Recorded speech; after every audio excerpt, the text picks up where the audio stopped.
Welcome to Digimasters Shorts. We are your hosts, Adam Nagus and Carly Wilson, delivering the latest scoop from the digital realm. An artist has created a new tool designed to frustrate users of popular AI chatbots by making them appear excruciatingly slow. The project, called Slow LLM, was developed by Sam Lavigne in response to what he sees as a growing dependence on tools like ChatGPT and Claude for basic cognitive and emotional tasks. Lavigne argues that widespread reliance on large language models is contributing to a mass de-skilling event where people outsource critical thinking and creativity to machines. Slow LLM works by manipulating a quirk in JavaScript to artificially stretch chatbot response times, creating the illusion that the systems are malfunctioning.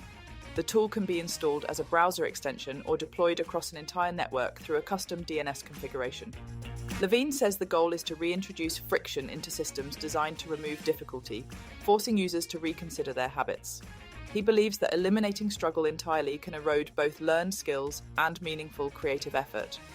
Known for previous acts of digital provocation, Lavigne describes the project as part of a broader exploration into interrupting technological systems that shape work and communication. While he admits to using AI to help write some of the project's code, he ultimately hopes the tool will push people to think more critically about how much power they hand over to tech companies and their algorithms.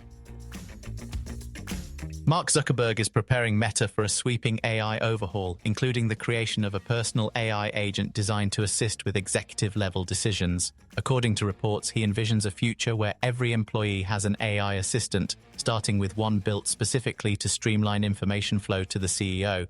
The goal is to reduce redundancy across Meta's roughly 78,000-person workforce and eliminate multiple layers between questions and answers. At the same time, Meta is reportedly planning to cut up to 20% of its workforce in the coming weeks, marking another major round of layoffs. The reductions are expected to be framed as part of the company's broader AI pivot. Meta has invested heavily in artificial intelligence and plans to spend an additional $135 billion on AI infrastructure. The layoffs come as the company looks to offset soaring AI costs, including aggressive recruiting efforts that have featured massive pay packages for top talent. Meta's AI division has already undergone several restructurings as leadership works to generate stronger engagement with its AI products. Meanwhile, a laid-off senior director is suing the company, alleging wrongful termination and age discrimination. The Australian federal government has released new expectations for data centres and AI infrastructure, tying faster approvals to projects that serve the national interest and support clean energy, water responsibility, and local jobs. Assistant Minister Andrew Charlton says the growth of AI must be sustainable and backed by a strong social license. The shift means data centers are now being treated as major infrastructure with real impacts on power grids, water systems, land use, and communities. Australia already has more than 250 data centers, and demand is rising scrappily as AI expands. In Sydney, data centers use about 4% of the state's grid electricity, a figure forecast to reach 11% by 2030, with similar national increases expected. Meeting that demand could require billions in new renewable generation and battery storage to avoid higher prices and emissions. Water use is also under scrutiny, with projections suggesting Sydney facilities could consume up to 15 to 20% of supply by 2035, depending on cooling systems. New federal guidelines require sustainable water use, transparent reporting, and commitments to fund necessary infrastructure. The government argues that if data centers are essential infrastructure, they must meet the same public interest test as any other major project, delivering clear community benefits rather than simply private profit. Perplexity has launched a new feature called Perplexity Health that brings medical records, lab results, and wearable data into a single dashboard.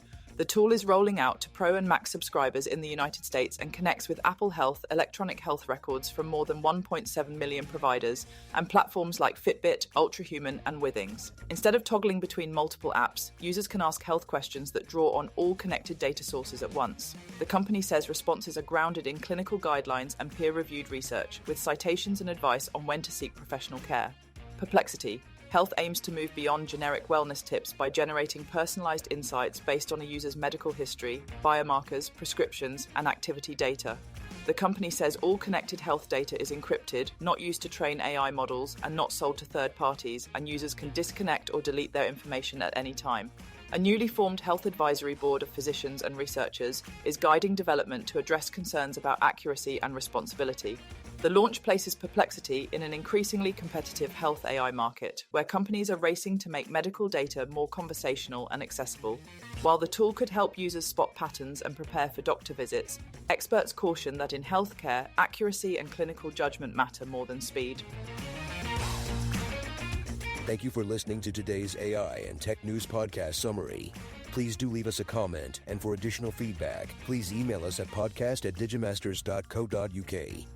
You can now follow us on Instagram and Threads by searching for @Digimaster Shorts or search for Digimasters on LinkedIn. Be sure to tune in tomorrow, and don't forget to follow or subscribe.